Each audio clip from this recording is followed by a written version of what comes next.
नमस्कार, मैं प्रियंका और आप देख रहे हैं इंडिया पब्लिक खबर। लोकसभा में केंद्रीय बजट पर चर्चा के दौरान सियासी माहौल एक बार फिर गर्मा गया।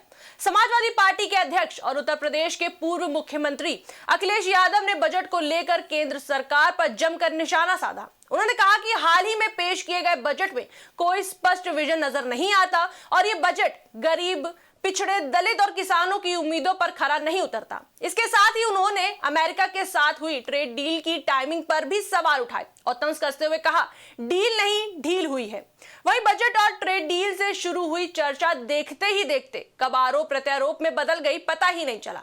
उन्होंने कहा कि बजट से पहले और बजट के बाद पूरे देश में अमेरिका से डील को लेकर खूब चर्चा कराई गई। उन्होंने सवाल उठाया कि बजट पहले तैयार हुआ या ट्रेड डील पहले हुई।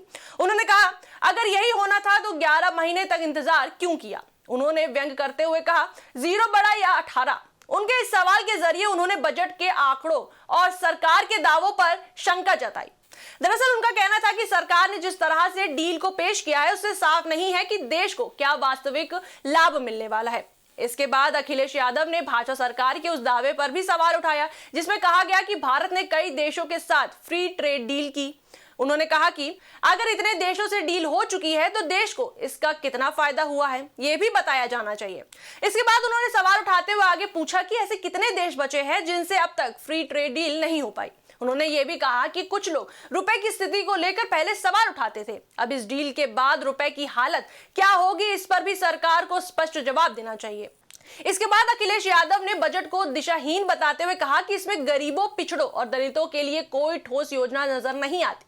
उन्होंने आगे कहा कि हर साल बड़े बड़े बजट पेश किए जाते हैं लेकिन देश की प्रति व्यक्ति आय में अपेक्षित बढ़ोतरी नहीं हो पा रही है। उनका कहना है कि अगर देश की आम जनता की आय नहीं बढ़ रही है तो बजट के बड़े आंकड़ों का क्या मतलब है। उन्होंने कहा कि सरकार को यह बताना चाहिए कि बजट का सीधा फायदा आम लोगों तक कैसे पहुंचेगा। वहीं अखिलेश यादव ने विशेष रूप से उत्तर प्रदेश का मुद्दा उठाया। उन्होंने कहा कि यूपी जैसे बड़े राज्य के लिए इस बजट में कोई खास योजना नहीं लाई गई है। 25 करोड़ की आबादी वाले इस राज्य को मुख्य धारा से जोड़ने के लिए कोई ठोस कदम बजट में नहीं नजर आता। यूपी से प्रधानमंत्री आते हैं, राज्य में डबल इंजन की सरकार है लेकिन भारत सरकार के बजट से वहां कोई भी एक्सप्रेसवे नहीं बन सका है। जो एक्सप्रेसवे बने भी हैं उनकी गुणवत्ता विकसित भारत के मानकों के अनुसार नहीं है।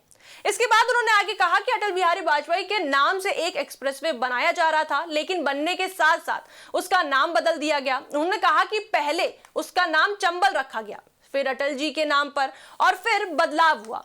वहीं अपनी बात में अखिलेश यादव ने किसानों का मुद्दा प्रमुखता से उठाया। उन्होंने कहा कि भाजपा सरकार ने किसानों की आय दुगनी करने का वादा किया था। अब जब अमेरिका के साथ डील की जा रही है तो इसका असर किसानों पर क्या पड़ेगा।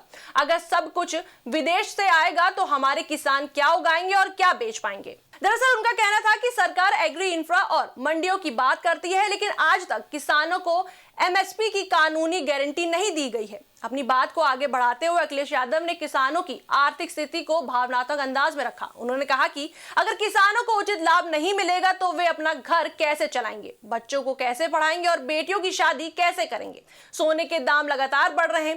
पहले गरीब परिवार सोचता था कि बेटी की विदाई में कुछ सोना दे देगा लेकिन अगर यही हाल रहा तो चांदी तो दूर, लोहे पर पीतल का पानी चढ़ाकर भी बेटी की विदाई नहीं कर पाएगा। वहीं इससे लोकसभा में सत्ता पक्ष और विपक्ष के बीच चल रहा गतिरोध खत्म होने के संकेत मिले हैं।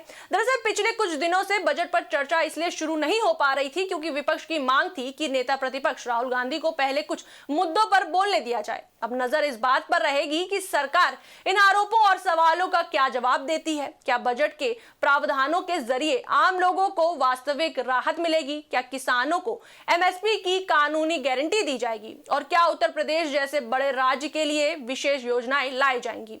लोकसभा में बजट पर चर्चा जारी है और आने वाले दिनों में सत्ता पक्ष और विपक्ष के बीच और भी तीखी बहस देखने को मिल सकती है। फिलहाल इतना तय है कि बजट पर यह चर्चा सिर्फ आंकड़ों की नहीं बल्कि देश की दिशा और दशा की बहस बन चुकी है। इस पर आपकी क्या राय है हमें कमेंट सेक्शन में जरूर बताएं। वीडियो को लाइक करें, शेयर करें और मेरे चैनल को सब्सक्राइब करें।